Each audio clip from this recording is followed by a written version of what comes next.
Bonjour, que nous réserve le Bitcoin pour cette nouvelle semaine? C'est ce que nous allons voir dans l'analyse du jour. Mais avant de commencer, n'oubliez pas de vous abonner, de mettre un petit pouce bleu et de laisser un commentaire. Donc du coup, aujourd'hui, comme chaque lundi, on ira faire un petit tour du côté du weekly pour voir s'il y a eu des petits changements par rapport à la semaine dernière. On va aller bien entendu aussi jeter un petit coup d'œil au niveau du court terme et puis on ira voir de petits autres graphiques par la même occasion. Voilà, donc sans perdre de temps, on se dirige vers la cryptomap de la semaine qui est mitigée, mais il y a quand même pas mal plus de rouge quand même que de vert. Alors dans les gagnants, on a SUI et QNT qui nous font un 16%, STRK qui nous fait 12%, et puis le reste, voilà, c'est des petits 5-10%. Et au niveau des pertes, c'est pareil, c'est en moyenne entre 5 et 10% de chute sur tous les autres altcoins. Alors, au niveau du CME futur pour les gaps, eh bien, il n'y a pas de nouveau gap cette semaine. On a toujours le gap de la semaine dernière qui n'a pas été clôturé. Alors, certains considèrent que mèche plus mèche, ça peut clôturer un gap, ce qui n'est pas mon cas, puisque le gap pour moi, il est ouvert à la clôture de la bougie, donc là aux 62 000 $. Et donc, on peut clôturer un gap avec une mèche, mais on ne peut pas clôturer un gap avec la mèche plus la mèche. Voilà.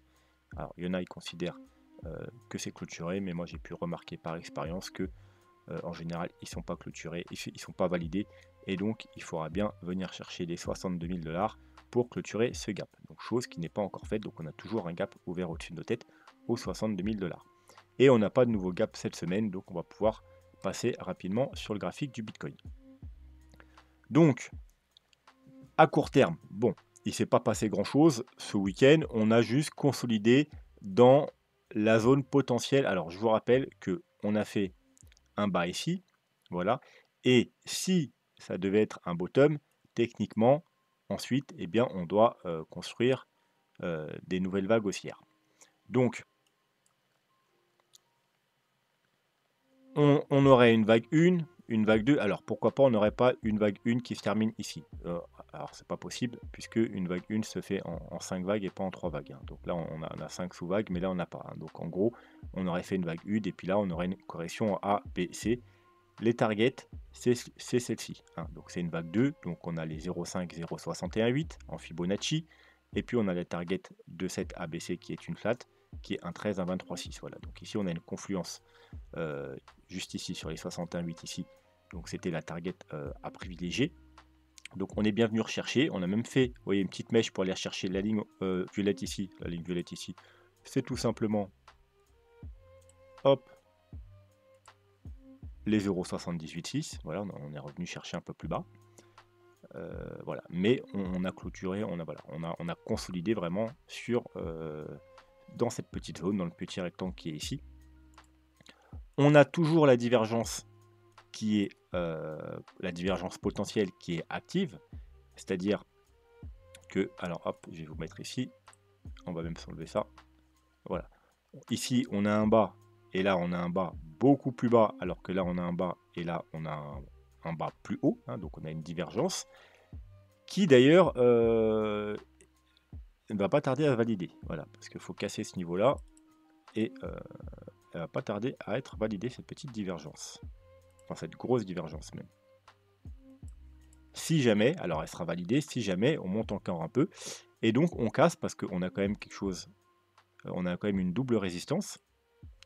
On a cette petite trendline ici, hein, donc qui dure depuis le 25 août, voilà. Et on a également, bah, du coup, les 0,5 de Fibo, voilà. Là où on est venu, vous voyez, pile poil s'appuie ici, on est venu s'appuyer encore plusieurs fois ici. Ouais, vous voyez là, on est venu d'ailleurs taper pile poil sur la double résistance ici. Ça fait un léger rejet pour le moment, alors bon, on est en 4 heures, hein. Mais voilà, donc si on arrive à passer ce niveau, donc les 55 900, on va arrondir aux 56 000, ce sera plutôt positif puisqu'on aura cassé une double résistance sur le graphique et on aura également validé la grosse divergence 4 heures. Voilà, alors ça reste du 4 heures. Vous savez que plus on est bas dans les time frames, moins les indicateurs sont fiables. C'est valable également pour les divergences, etc. Mais voilà, ce sera quand même un signal assez positif. On peut aussi voir que ici, alors on ne le voit pas en H4, mais si on passe en 8 heures, on a également une autre divergence en 8 heures. Alors vous voyez qu'il faut bien mettre le graphique, c'est les clôtures et les divergences. Donc comme ça, on ne la voit pas. Donc il faut vraiment mettre les graphiques Voilà, donc vous voyez qu'on a un bas là et on a un bas plus bas. Et là, on a un bas et on a un bas plus haut, hein. Donc on a une divergence 8 heures ici dans une grosse divergence H4 ici. Voilà, donc tout ça, c'est plutôt pas mal. On a également, vous voyez, un petit W ici. Et puis on a cassé le W ici, hein. Donc c'est pas en plus, vous voyez, on a cassé, puis on est venu faire un pullback. Donc ici, c'était pas déconnant pour tenter un petit trade avec un stop ici. Alors moi, je suis effectivement en trade, sauf que moi, je l'ai pas pris là. Je l'ai pris ici aux 54 000 $, tout simplement quand on est revenu faire le petit fake out, hein, de ce niveau-là, hein, des 53 800, justement la target 1,23,6. Là, alors moi, je l'ai pris en H1 en fait, hein, si vous voulez savoir. Voilà, on est venu là. Ici, on a fait résistance. Et puis, à la bougie d'après, voilà, j'ai pris dans cette bougie-là le petit trade. Voilà. Avec, comme d'hab, un stop serré, hein. Moi, le stop, il était sous ce niveau-là.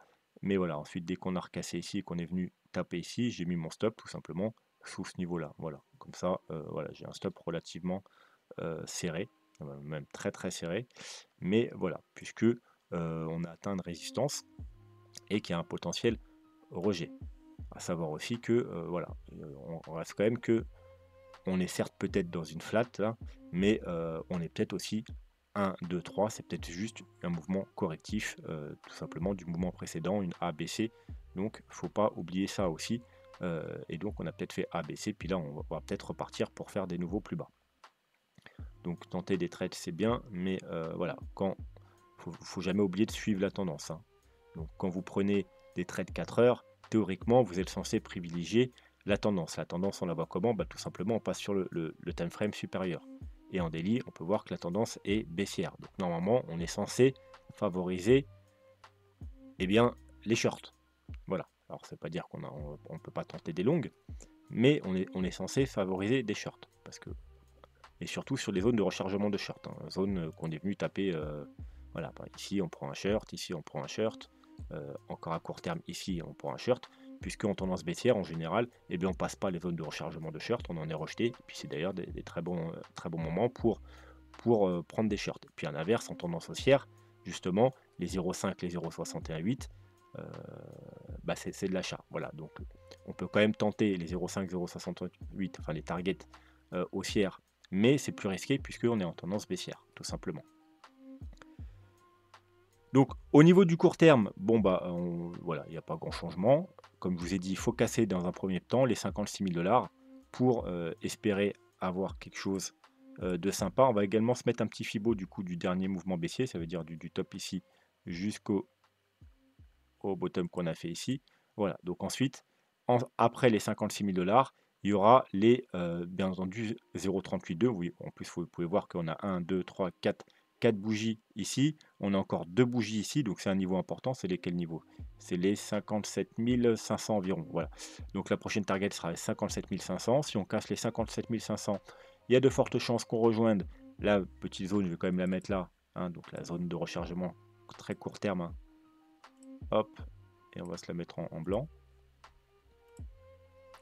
On ira rejoindre cette zone-là, et si on casse cette zone-là, eh bien, on aura probablement un rebond beaucoup plus important, voire même, peut-être qu'on aura finalement trouvé le bottom ici, hein. Donc, il faudra casser la zone comprise entre les 60 000 et les 62 000 $. Donc, il faudra quand même être prudent, parce que n'oubliez pas qu'aux 62 000 $, il y a le gap, hein. On pourrait très bien venir ici, juste combler le gap. Revenir, vous voyez qu'il y a le bas de la zone de rechargement de short moyen terme ici en orange.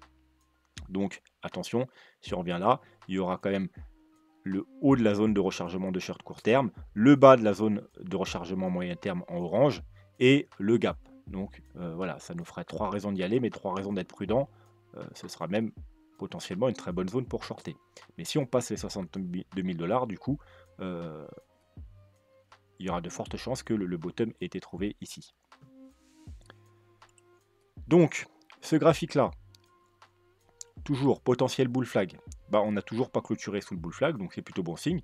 La dernière bougie, là, qu'on est revenu chercher justement ce niveau-là, les 0,786. D'ailleurs, regardez, on est revenu chercher voilà, ce niveau-là de support, vous voyez. La dernière consolidation avant la dernière jambe haussière qu'on a eue.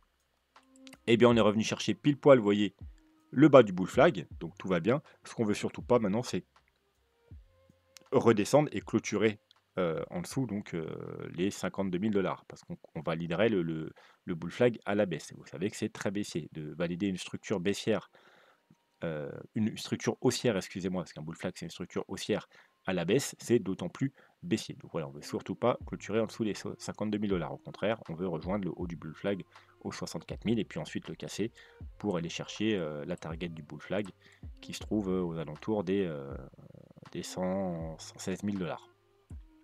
Bon, probablement un peu plus bas parce que vu qu'on va le casser plus là, voilà, il faudrait déplacer ça. Voilà, quelque chose plus par là et donc la target serait plus autour des 112 000 $. Ce graphique là que j'ai un peu nettoyé. Donc, vous savez qu'au début du bull market, le Bitcoin, il évoluait dans un canal. On a fini par casser à la hausse ce canal ici. On est venu faire un pullback, petit rebond, puis finalement on l'a cassé à la baisse. On est revenu tester la borne haute, un petit fake out, et puis malheureusement, on est venu chercher la médiane.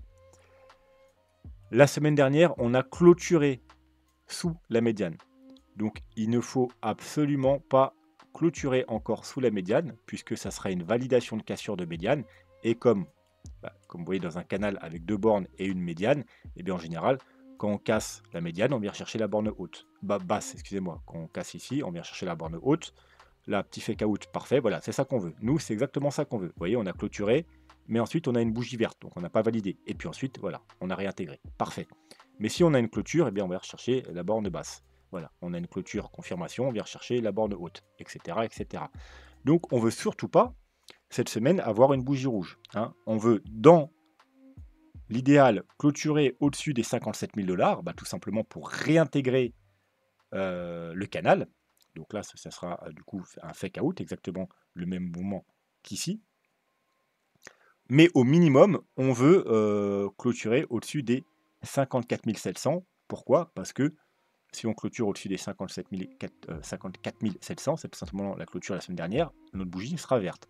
Et une bougie verte n'est pas une bougie de confirmation. Même si on clôture en dessous de la médiane, si on a une bougie verte, il faut attendre la bougie suivante pour la bougie de confirmation. Voilà.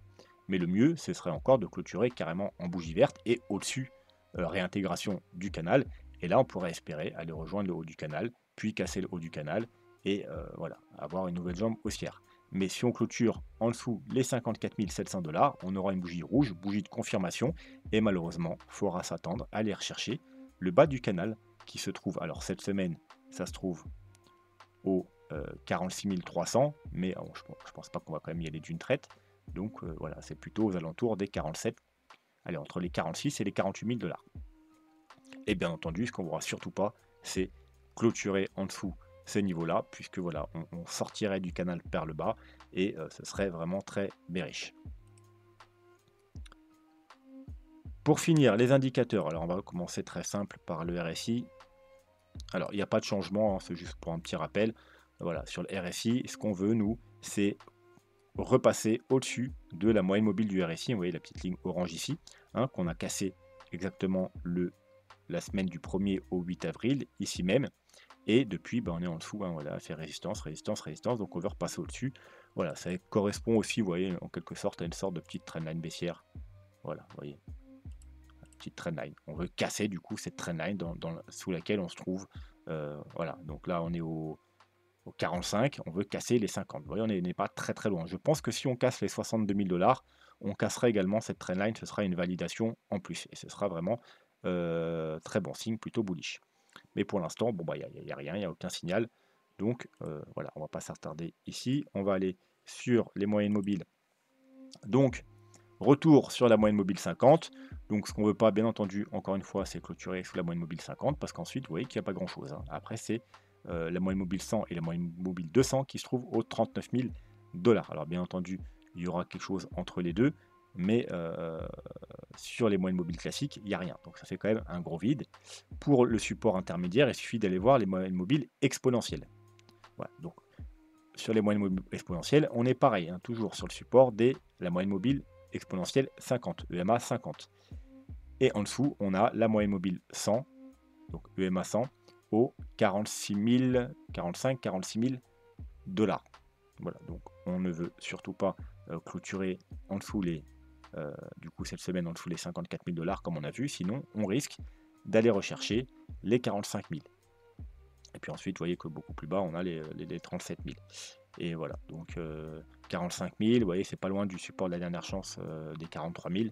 Donc voilà, on veut surtout pas clôturer, si on y va, en dessous des 45 000, parce qu'après, voilà, ça risque de se dégrader, puisque en moyenne mobile classique, malheureusement, il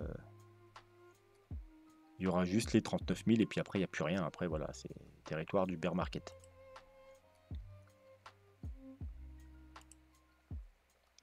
Ishimoku, bon bah comme prévu, hein, voilà, on savait que si on cassait la Kijun et la Tenkan, on allait aller rejoindre le nuage, chose faite, on est venu parfaitement toucher le nuage, hein, donc vous voyez que c'était pas déconnant hein, quand même de prendre un petit trade comme je l'ai fait ici, puisqu'on a quand même pas mal de supports au niveau, bah, on a une double support moyenne mobile classique et exponentielle de la MA50, on a le nuage, on a les niveaux Fibonacci, on a pas mal de choses, je sais pas ce qu'on a vu aussi.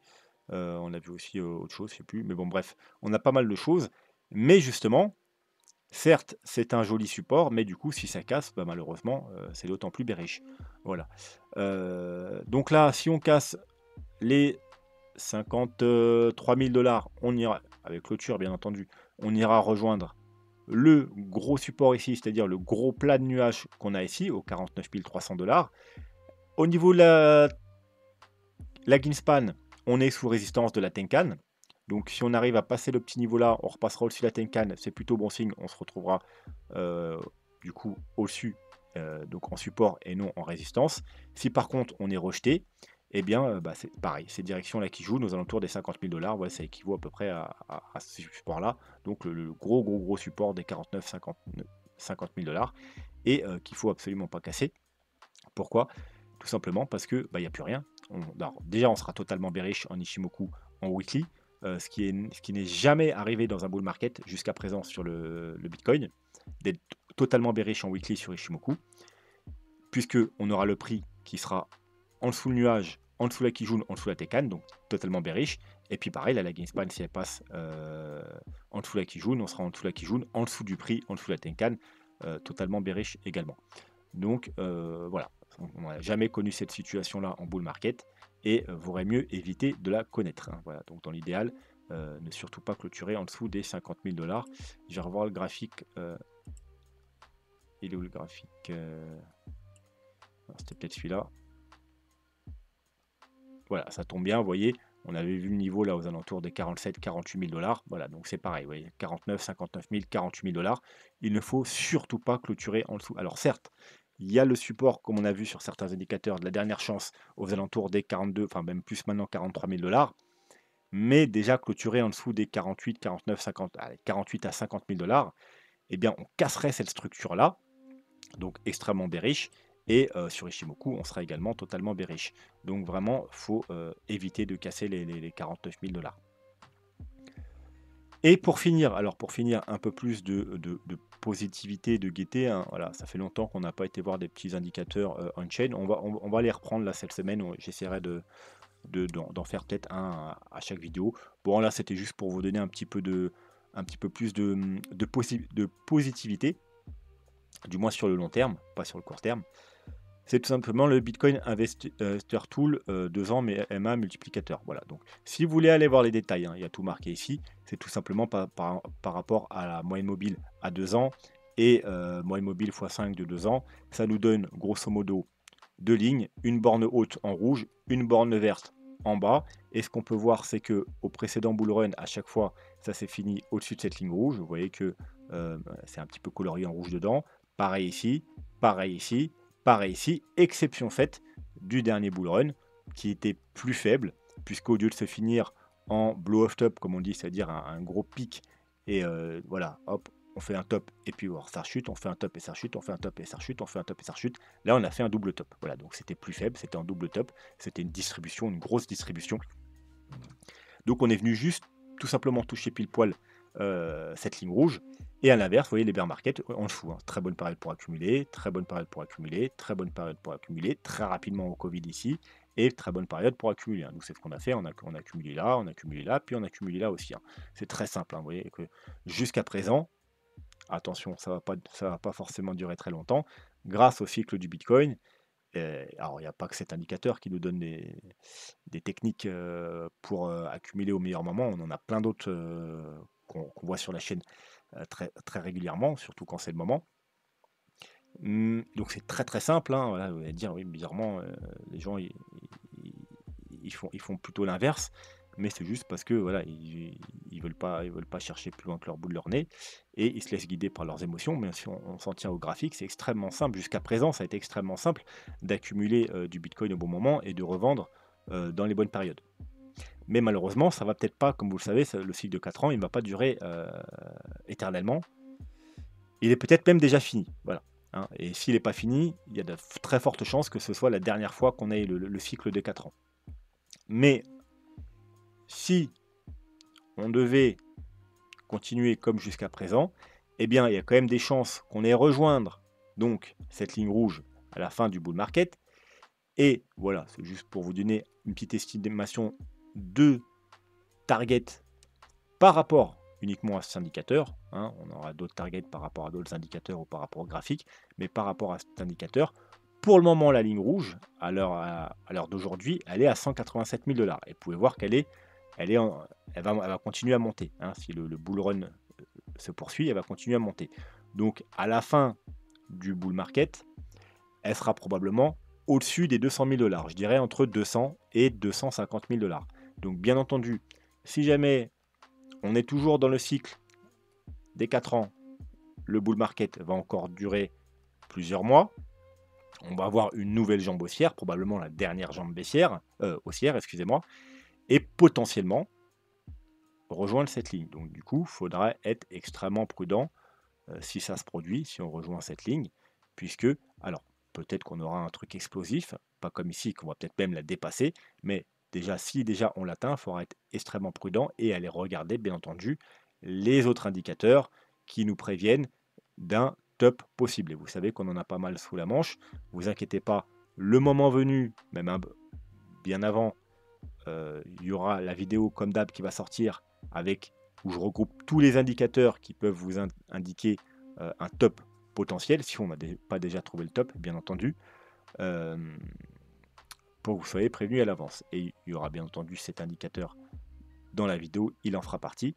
Mais voilà, on ne se contente jamais d'un indicateur, mais lorsqu'il y en a un qui commence à flasher, eh bien, il faut être prudent et aller surveiller les autres pour voir s'il n'y en a pas d'autres aussi qui nous disent que, attention, voilà, on est peut-être sur la fin du mouvement. Voilà, donc target, si jamais on est toujours bien dans le cycle et qu'on a une belle fin de bull run par rapport à cet indicateur, se situerait probablement entre les 200 et les 250 000 $. Si on vient seulement, comme ici, toucher la ligne, et bien entendu, si on devait la dépasser comme ça, eh bien, on pourrait peut-être même targeter entre 250 000 et 300 000 $.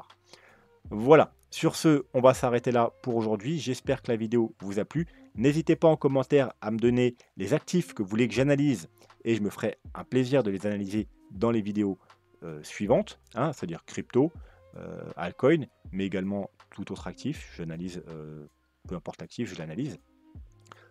De vous abonner si ce n'est pas déjà fait pour soutenir la chaîne. Et puis voilà. Moi, je vous souhaite une très bonne soirée. Et puis, je vous dis à mercredi. Tchuss.